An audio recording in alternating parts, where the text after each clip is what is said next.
The Jews go in as spies. They come out as spies. They gather the nation together and say, we're going to die. The nation cries.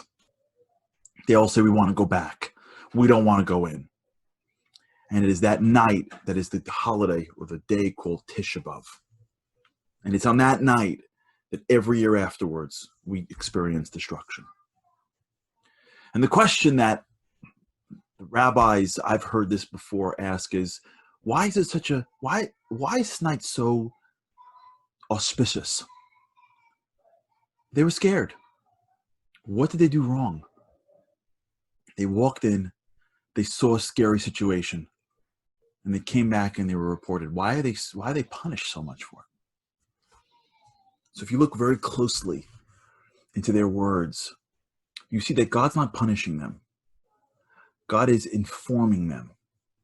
They were punished, but it's not a punishment. It's a consequence of the way they acted.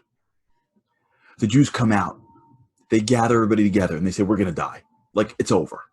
There's giants, there's fortified cities, forget it. And then they slip and they give a little bit of information. And they say the following, they say, and we were, in Hebrew it's, V'yu be'einenu kechagavim. We were in our eyes like grasshoppers. V'chein hayu be'eineihem. And so we must have been in theirs. They were trying to say that compared to the giants, we look like grasshoppers. What they said was, we were in our eyes like grasshoppers, so we must have been in theirs, right? They weren't hanging out with giants going like, hey, what do you think of us?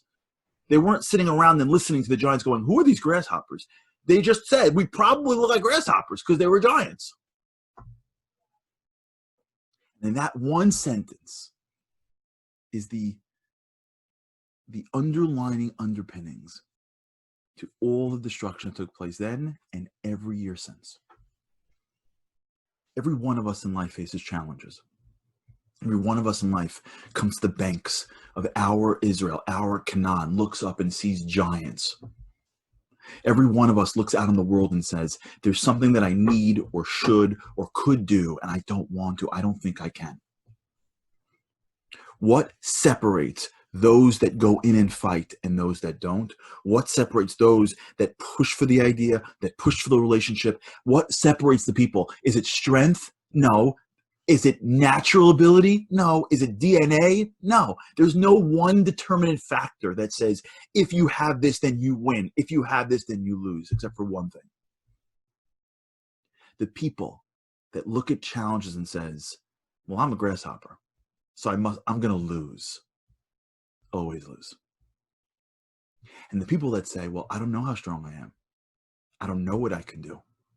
The reason why I have challenge is to see how far I can push myself. Those people fail sometimes, but they win sometimes. You see, one of the greatest misconceptions in life is thinking that we know if we can or we can't. We don't know what we can do until it's over. When the Jews stand at the banks of Israel and go, we can't, before they even tried, God says, you keep that up, your whole life will be destruction.